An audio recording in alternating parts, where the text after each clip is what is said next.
Después de la grave crisis migratoria en el norte de nuestro país, hoy 25 de mayo por primera vez hubo un solo intento por salir de Chile.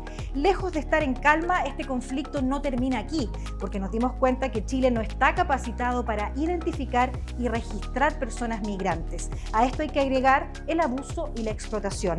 Hoy intentamos resolver este problema con mujeres que están monitoreando e intentando resolver el problema migratorio en Chile. Aquí comienza Poderosas, Crisis en la Frontera. Bienvenidos, bienvenidas a Poderosas. Estamos comenzando nuestro capítulo 12 para hablar de un tema muy relevante, la crisis migratoria, un problema que está lejos de resolverse y que tenga que ver solo con un problema fronterizo. Esto tiene que ver con problemas sociales, con problemas económicos. En general hay que abordarlo desde una perspectiva multifactorial, ¿no? Y estamos con 3 mujeres que nos van a ayudar a entender un poco cómo podemos ir empujando para que esto sea tema de interés nacional y se resuelva. Gabriela Hilliger, jefa jurídica del Servicio Jesuita Migrante. ¿Cómo estás, Gabriela? Bienvenida a Poderosa. Muy bien, muchas gracias, Isa, aquí muy contenta con el panel al que me sumo. Estamos también con Carolina Rudnick, ella es presidenta de la Fundación Libera. Vamos a poder abordar con Carolina algunas temáticas que están detrás, como la explotación, el negocio que se va armando, ¿no?, detrás de la migración, que a veces lo dejamos como en segundo plano y es tan grave. Bienvenida, Carolina. Muchísimas gracias, Isabel, súper feliz de estar acá con ustedes.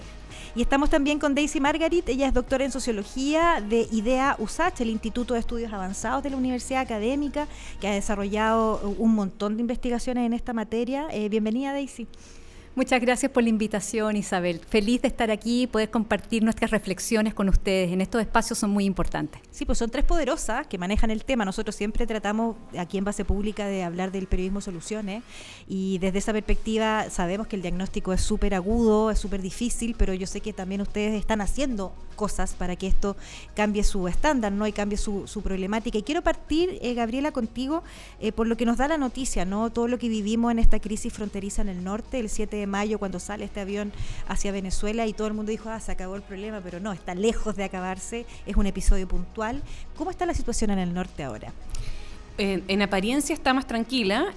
Lo que nosotros como Servicio Jesuita Migrante siempre hemos observado que también sucedió con la militarización de la frontera es que estas medidas tienen como cierto alivio inmediato, pero a la larga, como el problema tiene raíces mucho más profundas, en la frontera, en el fondo, si bien ahora no se ven personas varadas o los ingresos que han registrado los militares y PDI no se ven tan, no se ve como que estuvieran un flujo de gente importante, hay una parte que es la que no se ve, en otras zonas de la frontera que pueden ser más peligrosas, y ahí yo creo que Carolina tiene mucho que aportar con respecto a cierta organización más criminal que puede estar usando la vulnerabilidad y la intención de las personas que quieren ingresar a Chile, de hacerlo en otros espacios. Uh-huh.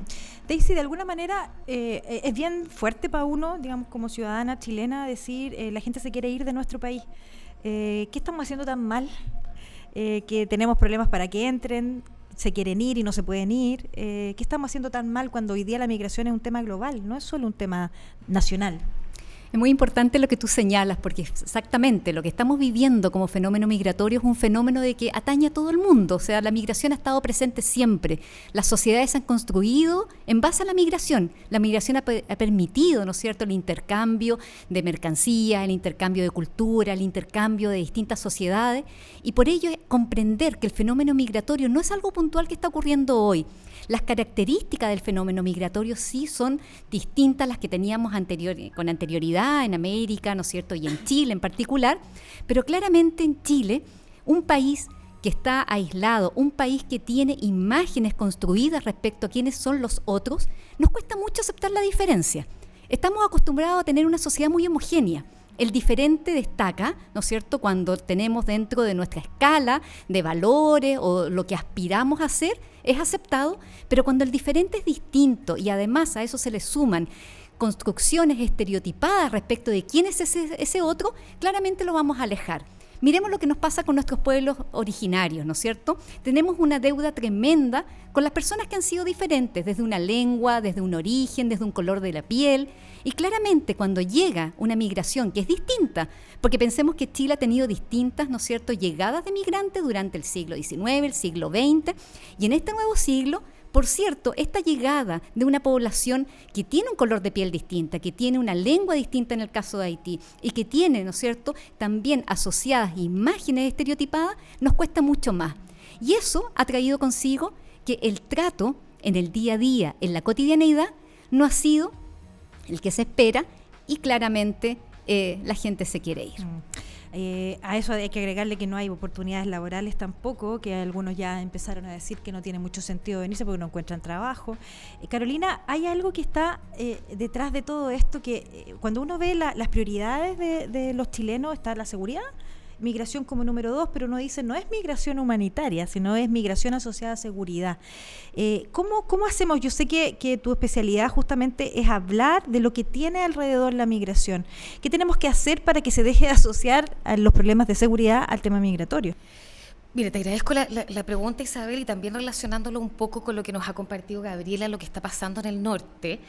Mira, en relación con la migración, efectivamente existen 2 delitos que se sancionan en el Código Penal y que tienen, digamos, efecto en la percepción del fenómeno. Por un lado, habría que distinguir un poco lo que ha planteado Daisy. Frente a la migración, yo siempre puedo encontrar un chivo expiatorio, ¿no es cierto?, para los problemas nacionales, y en ese sentido voy a hacer una asociación flujos migratorios, llegada de personas que vienen a cometer delitos, ¿cierto? Ahora, ¿qué es lo que podemos constatar nosotros en el trabajo de la Fundación? En el marco de la migración hay 2 delitos que pueden tener ocurrencia y que son situaciones que son aprovechadas por sujetos inescrupulosos, que por bandas criminales que pueden ser de mayor o menor complejidad, y que básicamente son la trata de personas y el tráfico de migrantes. ¿Cuál es la gran diferencia entre estos 2 delitos? La trata de personas, yo básicamente engaño o abuso, ¿no es cierto?, de la vulnerabilidad de una persona y le hago falsas ofertas de empleo o le invento la historia de su vida y lo hago cruzar por frontera, lo traigo a Chile y en definitiva lo someto no a esta oferta de trabajo originalmente planteada, sino a explotación. Eso está ocurriendo en nuestro país, está ocurriendo desde hace mucho tiempo y sin lugar a dudas está ocurriendo cada vez, ¿no es cierto?, con mayor fuerza a partir de la inflexión del flujo migratorio a partir del año 2016 con la llegada, ¿no es cierto?, de la población de ciudadanos haitianos. Y eso lo estamos viviendo en Chile. Y el problema es que cuando tú criminalizas la migración y empiezas con estas frases del migrante ilegal, que es una aberración jurídica, ningún ser humano es ilegal, será un migrante en condición migratoria irregular, pero no es ilegal. Pero tú empiezas con ese discurso y ¿cuál es una de sus mayores y graves consecuencias?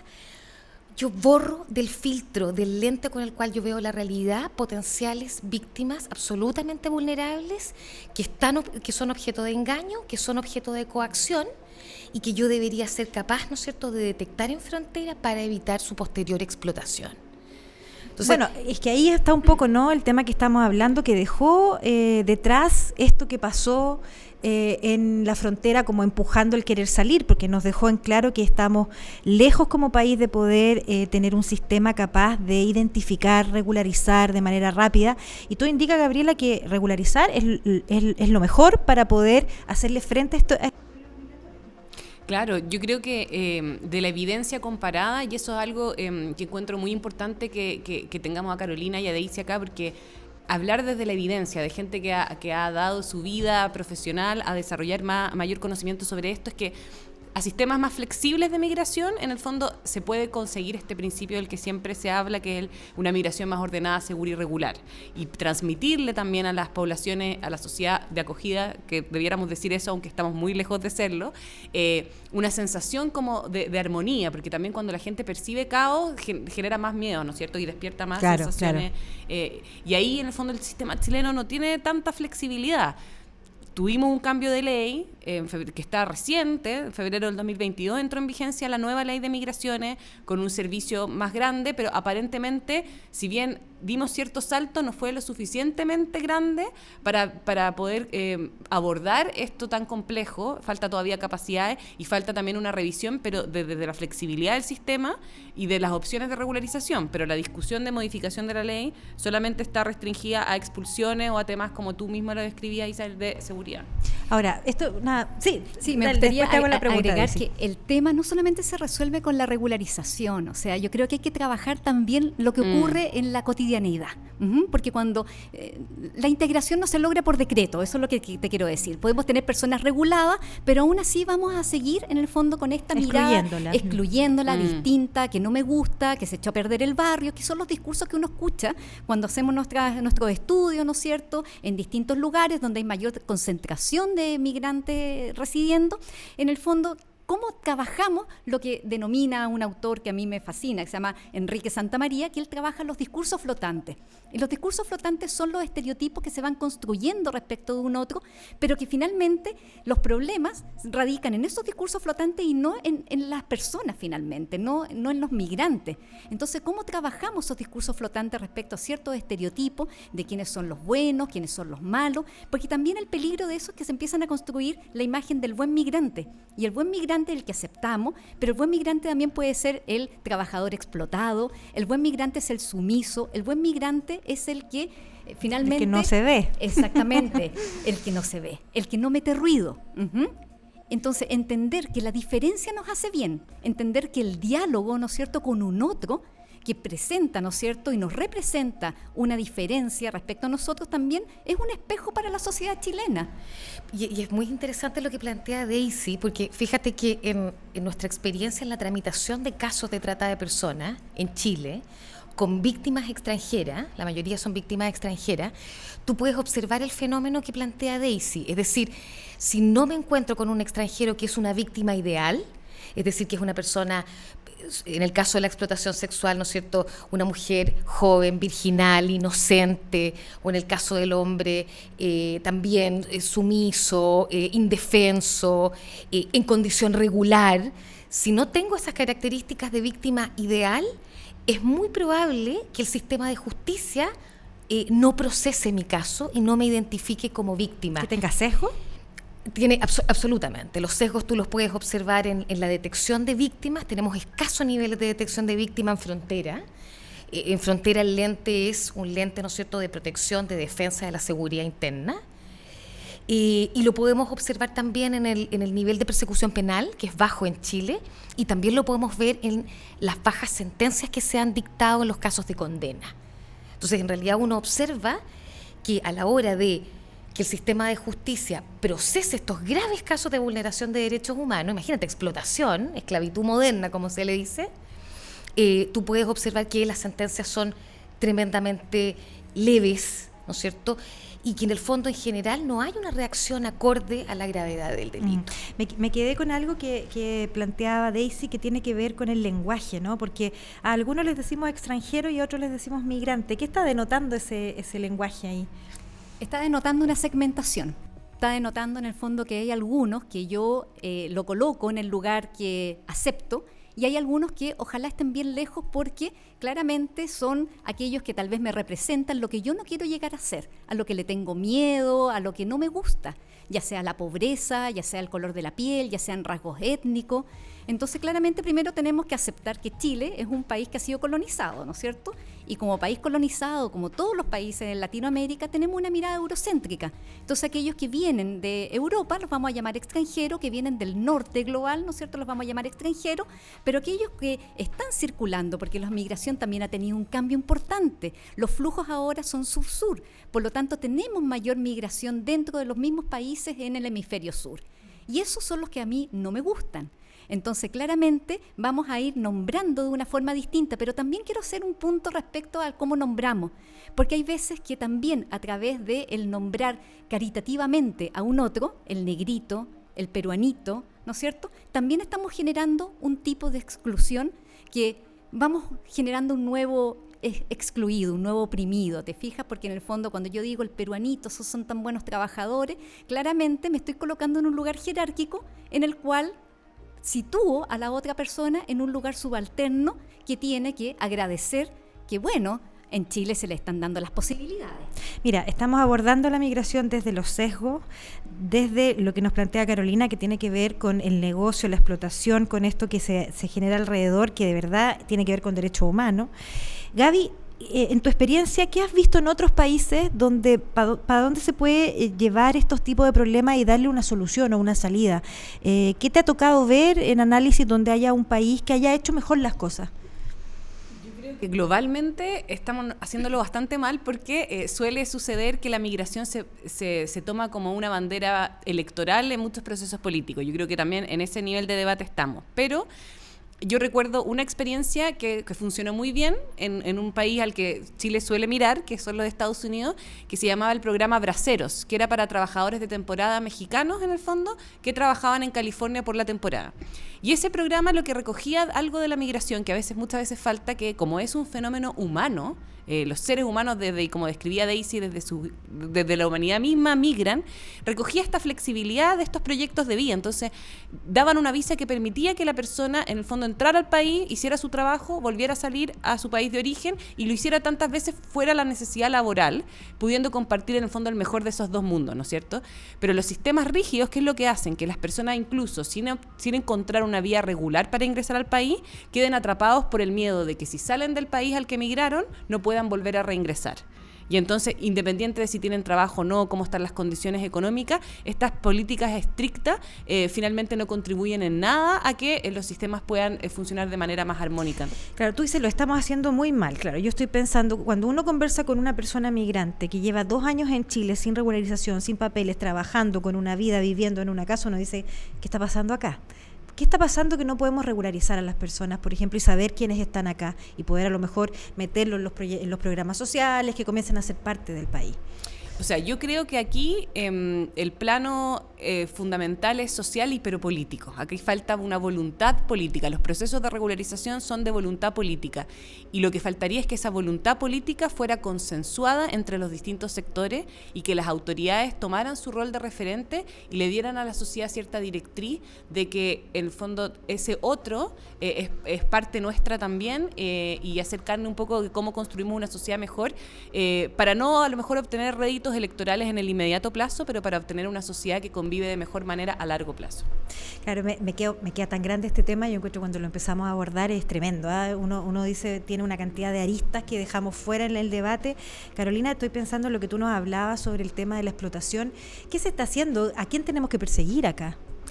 Mira, y conectándolo un poco con lo que dijo Gabriela, el tema de la responsabilidad estatal es tan grande en el sentido de que si no iniciamos acciones de regularización, en definitiva tendríamos al Estado como cómplice de la explotación de las personas migrantes.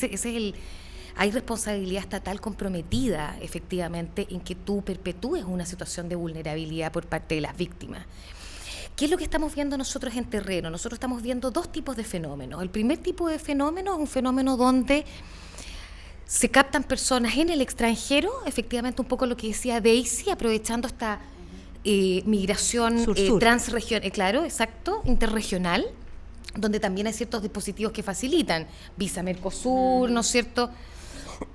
Entonces, se ofrecen falsas ofertas de empleo en el extranjero y las personas son traídas a Chile pensando que van a trabajar en algo en ciertas condiciones y se encuentran en definitiva que no, que las condiciones no son tales. Eso existe, eso está ocurriendo. Pero como en la actualidad tenemos una población de personas extranjeras, a propósito de la distinción que nos hacía Daisy, de personas extranjeras que están en situación irregular, las personas inescrupulosas ya no necesitan ir a buscar extranjeros afuera porque los tienen acá. Entonces, justamente no está regular y que tengamos esta premisa, ¿no es cierto?, un poco utilizando tu concepto súper interesante, discurso flotante, el ilegal, este ser humano ilegal, que es brutal como metáfora, digamos, es como decirte, no eres válido, como ser humano, es tremendo.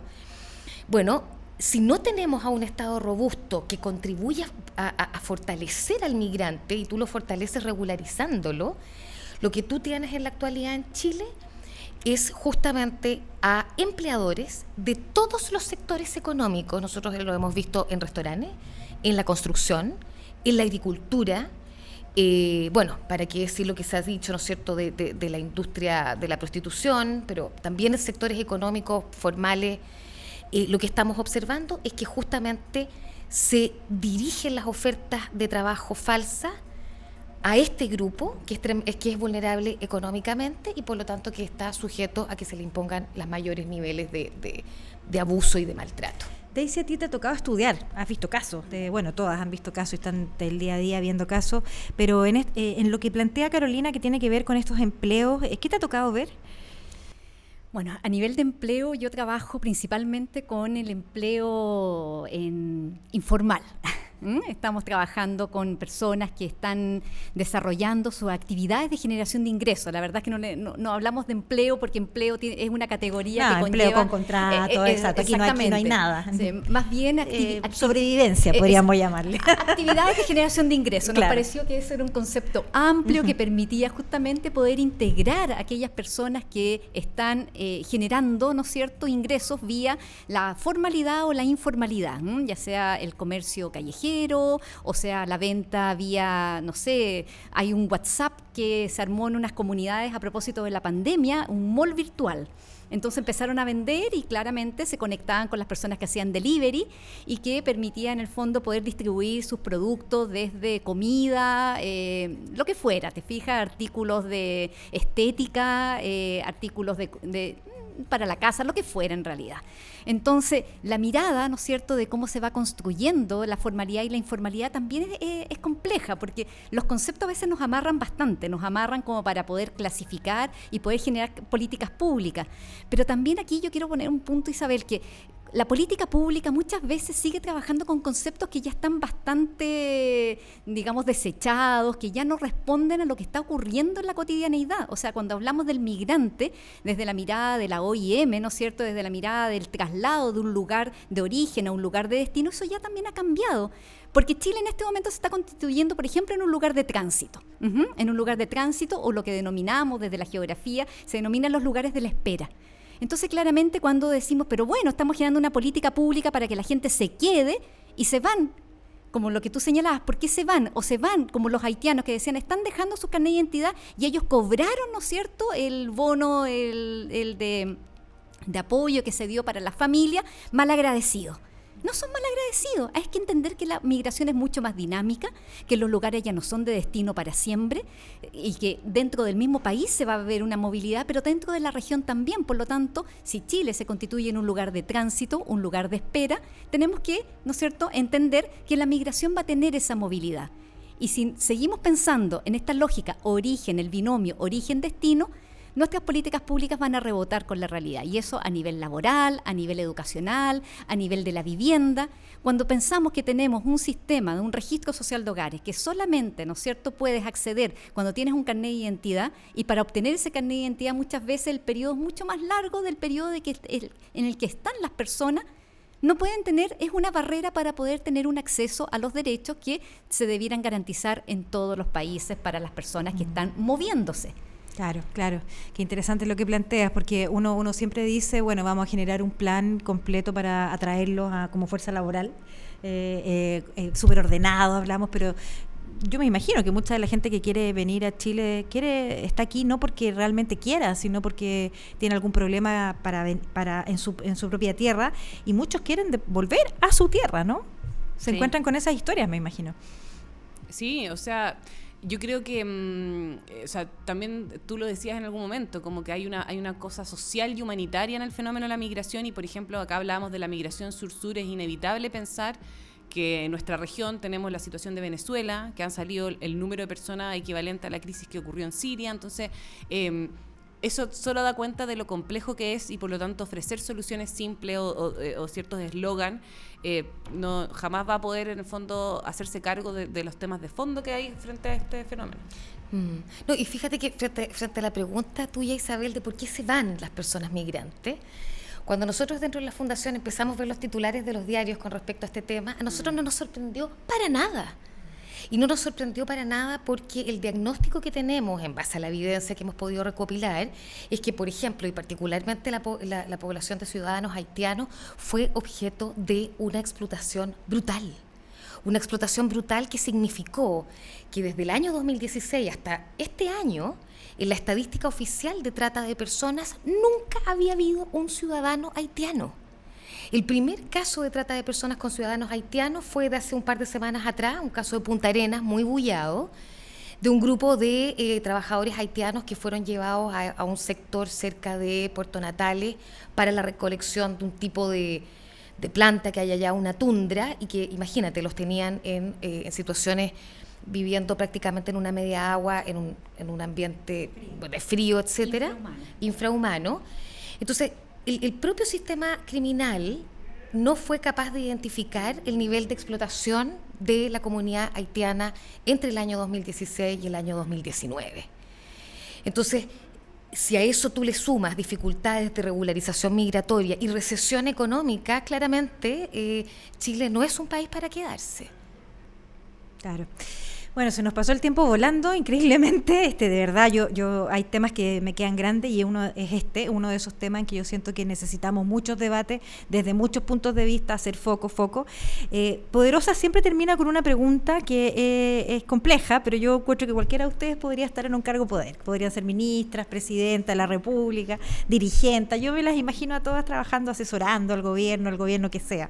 Entonces siempre les preguntamos y les quiero hacer la siguiente pregunta. Si yo fuera presidenta, ¿cuál sería la primera medida que ustedes implementarían para regularizar de manera más rápida a los migrantes que llegan a Chile, para no dejarlos en este limbo que están permanentemente en nuestro país? Daisy, quiero partir contigo. Gran pregunta. Difícil. Y difícil, Isabel, pero... Qué bueno que no estoy en el cargo de presidenta. Qué bueno que no estoy, sí, lo reafirmo absolutamente. Pero yo creo que mi primera medida desde el lugar en el que estoy situada también es, yo buscaría desmigrantizar las migraciones. Y cuando me refiero y cuando hablo de desmigrantizar las migraciones es construir una mirada más oblicua respecto al fenómeno migratorio, sacarlo de la frontera, sacarlo de la relación Estado-Nación-Institución. Mirar que cuando migran, no solamente migran personas, migran objetos, migran estética, migran música, gastronomía, colores, aromas, y claramente pensar en una migración no solamente desde la mirada de la regularización, ¿no es cierto?, empezar a mirar estas otras aristas, yo creo que nos haría también comprender que en el fondo estamos ante un fenómeno que es una oportunidad, para avanzar como sociedad chilena. Recordemos que en el estallido social no apareció el tema migrante, entonces claramente tenemos una deuda importante con nosotros también. Entonces, claramente, si situamos esta migración desde estas otras dimensiones, estas otras aristas, yo creo que nos ayudaría también a generar mejores políticas públicas y mejorar, ¿no es cierto?, las convivencias al nivel de los barrios. Gaby, puedes hablar.